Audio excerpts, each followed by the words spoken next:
నమస్తే, నేను మీ Gopi. Welcome back to our channel. ఈరోజు మనతో వచ్చరికి సినీ రచయిత కనగాల జయకుమార్ గారు ఉన్నారు. సార్ నమస్తే. సార్ నమస్తే. సార్, చంద్రబాబు గారు గవర్నమెంట్ ఫామ్ చేసి నెల రోజులు అయిపోతుంది. ఈ నెల రోజు సందర్భంగానే చాలామంది ఇండస్ట్రియలిస్టు, అదేవిధంగా కొత్త కొత్త పరిశ్రమలు, వేల కోట్ల పెట్టుబడి అయితే అమరావతికి, ఆంధ్ర రాష్ట్రానికి అయితే బాగా పెద్ద ఎత్తున తెస్తున్నారు. సో అదేవిధంగా మరి కొద్ది రోజుల్లో ఆంధ్రప్రదేశ్ అసెంబ్లీ సెషన్స్ కూడా మొదలు కాబోతున్నాయి. ఎలా ఉండబోతుందంటారు ఆంధ్రప్రదేశ్ దారులు? చంద్రబాబు గారు ఆల్రెడీ ఇండస్ట్రియలిస్ట్ని ఇన్వైట్ చేశారు. తర్వాత మీకు ఎవరెవరికి ఏమేమి సదుపాయాలు కావాలన్నా సరే మేము కల్పిస్తాము. సో మీకు ఎటువంటి లోటు ఉండదు.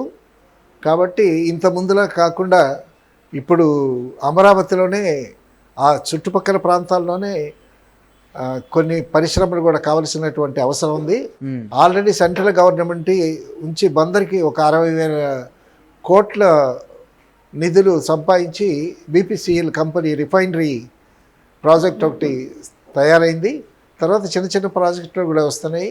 సో ఎన్ఆర్ఐస్ నుంచి కూడా తను అందరినీ ఇన్వైట్ చేసి ఇప్పుడు మీకు ఏం కావాలన్నా సరే నేను సప్లై చేస్తాను, నేను భరోసా ఇస్తున్నాను. కాబట్టి నిర్భయంగా నిరంతరంగా మీరు వచ్చి మీరు ఇండస్ట్రీని డెవలప్ చేయడానికి మీరు ఒక చెయ్యి అందించండి అనేటటువంటి మంచి వెల్కము చెప్పాడు.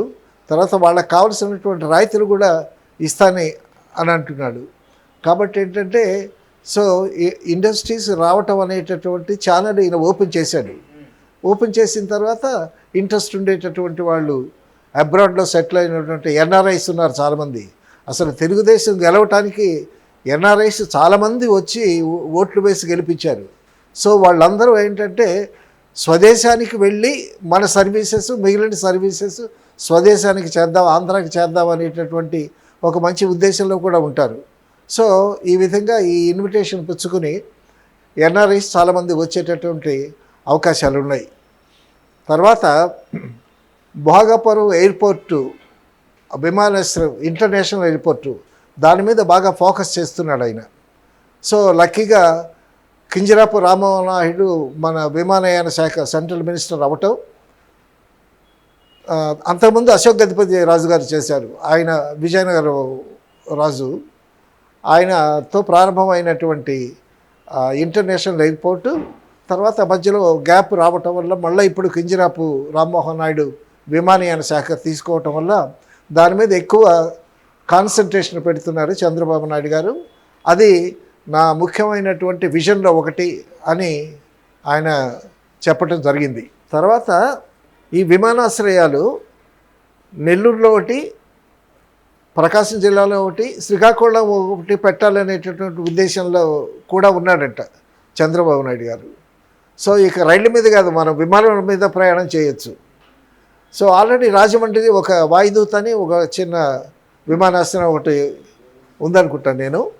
పవన్ కళ్యాణ్తో కలిసి చంద్రబాబు నాయుడు గారు కూటమి ప్రభుత్వాన్ని తెలంగాణలో కూడా అభివృద్ధి చేసి ఇక్కడ కూడా పార్టీని బలోపేతం చేసేటటువంటి ప్రయత్నాల్లో ఉన్నాడనేటటువంటి విషయం తేటతెల్లంగా తెలుస్తుంది. ఎందుకంటే ఆయన మొన్న హైదరాబాద్ వచ్చినటువంటి తీరు, ఎయిర్పోర్ట్ నుంచి ఆయన ఘనంగా వాహనాల్లో తీసుకొచ్చినటువంటి ఆ ప్రొసెషను జూబ్లీ హిల్స్ ఆయన రెసిడెన్స్ వరకు చూస్తే అది ఒక సంకేతంగా ఉంది. అయితే ఇది కొత్త ఏం కాదు. ఉమ్మడి తెలుగు రాష్ట్రంలో చంద్రబాబు నాయుడు గారికి ఉన్న పెద్ద క్యాడర్ ఉంది, ఆయన అభిమానులు ఉన్నారు, తెలుగుదేశం కార్యకర్తలు కూడా చాలామంది ఉన్నారు.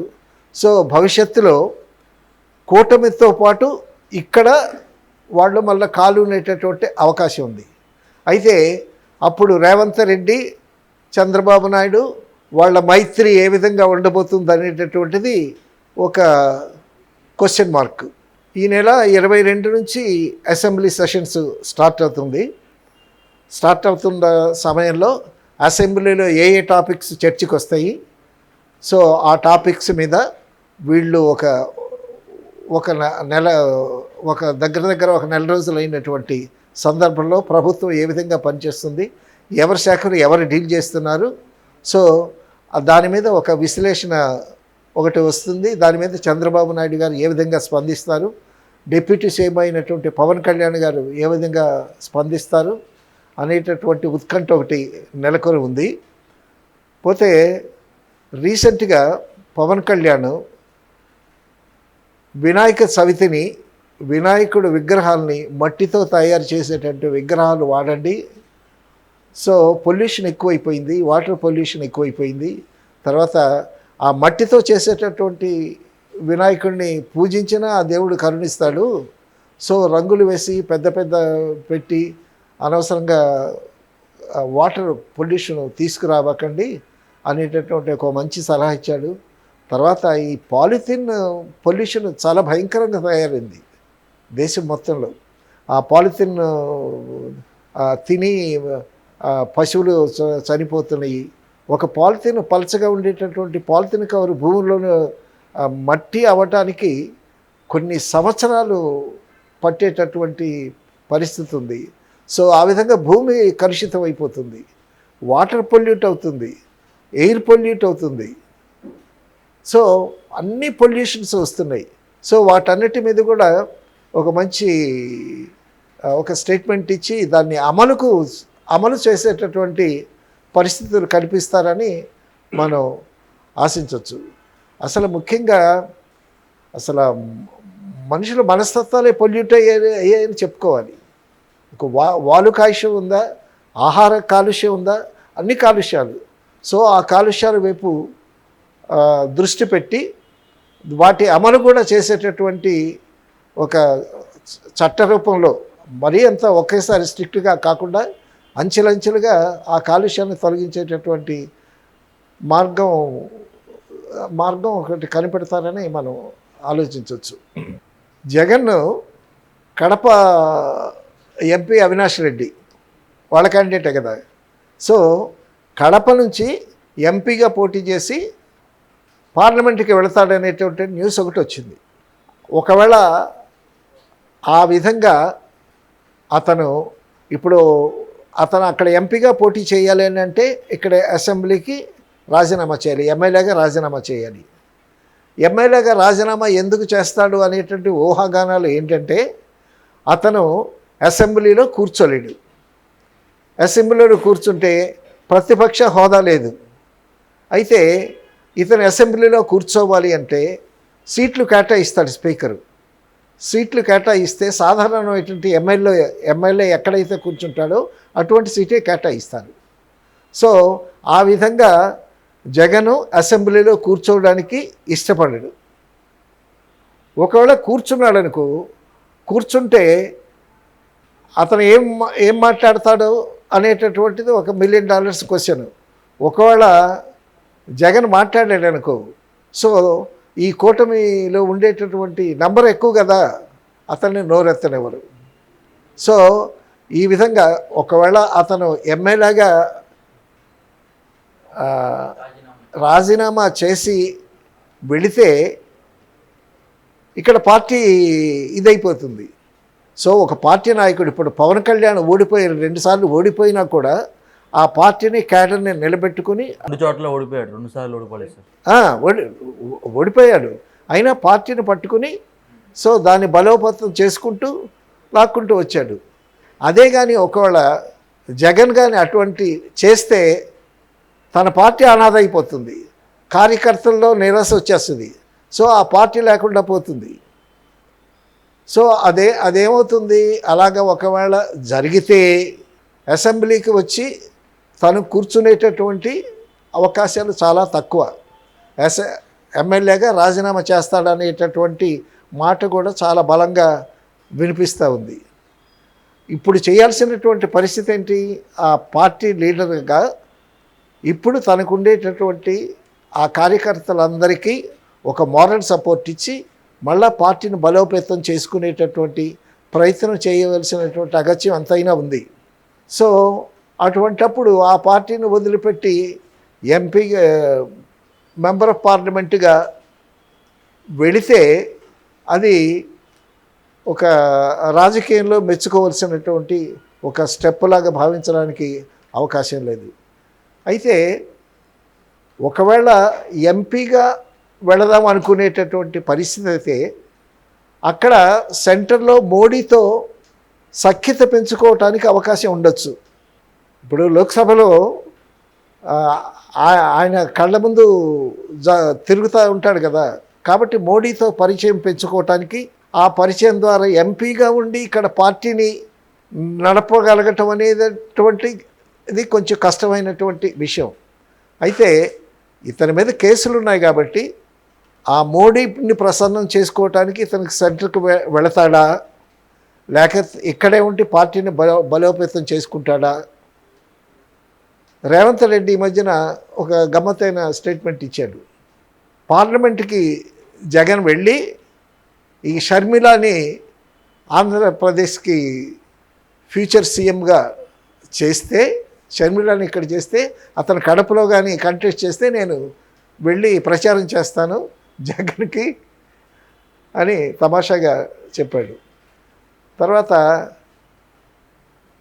షర్మిలా పాలిటిక్స్ ఎట్లా ఉంటాయి అనేటటువంటిది కూడా ఒక క్వశ్చన్ మార్కు.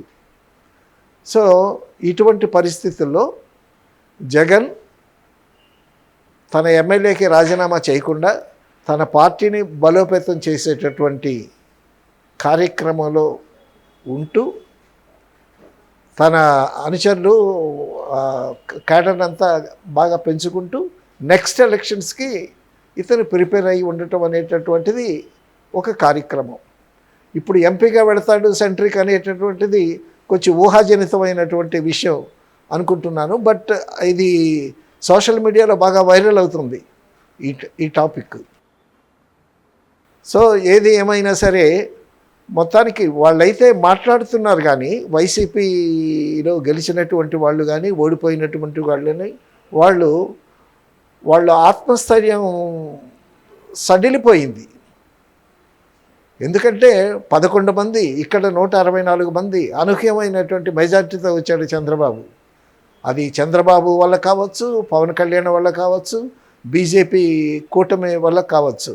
సో ఆ బలాన్ని చూసుకొని మళ్ళీ తెలంగాణలో కూటమితో పార్టీని మళ్ళా అడుగు పెట్టడం కోసం ఆలోచిస్తూ ఉన్నాడు చంద్రబాబు నాయుడు గారు. దానికి పవన్ కళ్యాణ్ ఫ్యాన్స్ కూడా ఉన్నారు ఇక్కడ అక్కడ. సో ఈ విధంగా జగన్ భవిష్యత్తు ఎలా ఉంటుంది, జగన్ని నమ్ముకున్నటువంటి ఎమ్మెల్యేస్ కానీ పాత మంత్రులు కానీ వాళ్ళ భవిష్యత్తు ఎట్లా ఉంటుంది అనేటటువంటి వేచి చూడాల్సినటువంటి అవసరం. ఏది ఏమైనా మోడీ గారి మాత్రం గబుక్కున ఇతని కేసులన్నీ బయటికి తీయటానికి సుముఖంగా లేడైనటువంటి విషయం తేటతెల్లం అవుతుంది. ఇప్పుడు ఆల్రెడీ ఒక కేసు ట్రయల్కి వచ్చింది. రఘురామకృష్ణరాజు కేసు వేశాడు. ఆ కేసు టేకప్ చేసింది కోర్టు. అందులో పోలీసులు ముద్దాయిలుగా ఉన్నారు, తర్వాత జగన్ 3వ ముద్దాయిగా ఉన్నాడు.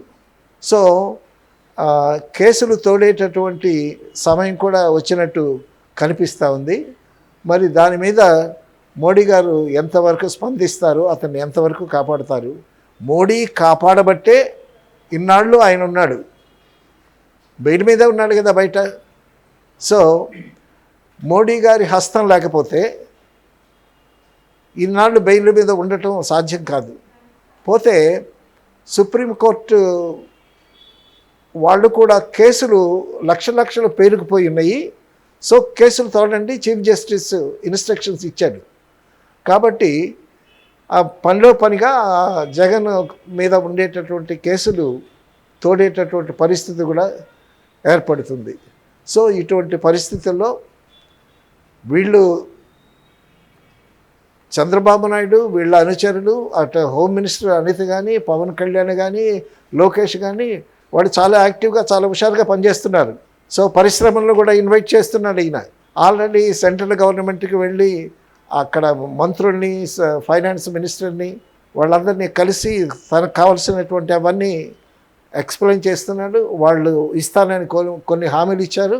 సో వీళ్ళు చాలా హుషారుగా చాలా యాక్టివ్గా ఉన్నారు. అయితే విషయం ఏంటంటే జగన్ నెక్స్ట్ స్టెప్ ఏమిటి? ఇప్పుడు బెంగళూరులో ఉన్నాడు అని అంటున్నారు. సో జగన్ తీసుకుపోయేటటువంటి స్టెప్ ఏంటి?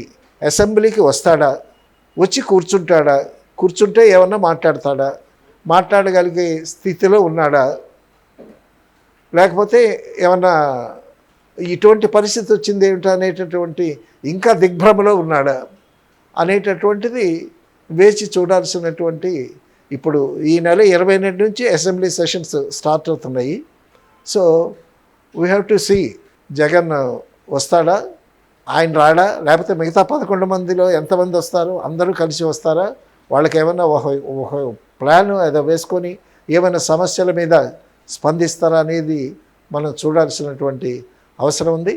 తర్వాత ఈ లోకేష్ కానీ, పవన్ కళ్యాణ్ కానీ, దుర్గేష్ కానీ, అనిత కానీ, హోమ్ మినిస్టర్ అనిత కానీ వాళ్ళు కొన్ని ఛాలెంజెస్ తీసుకుని వస్తున్నారు అసెంబ్లీకి. సో వాటి మీద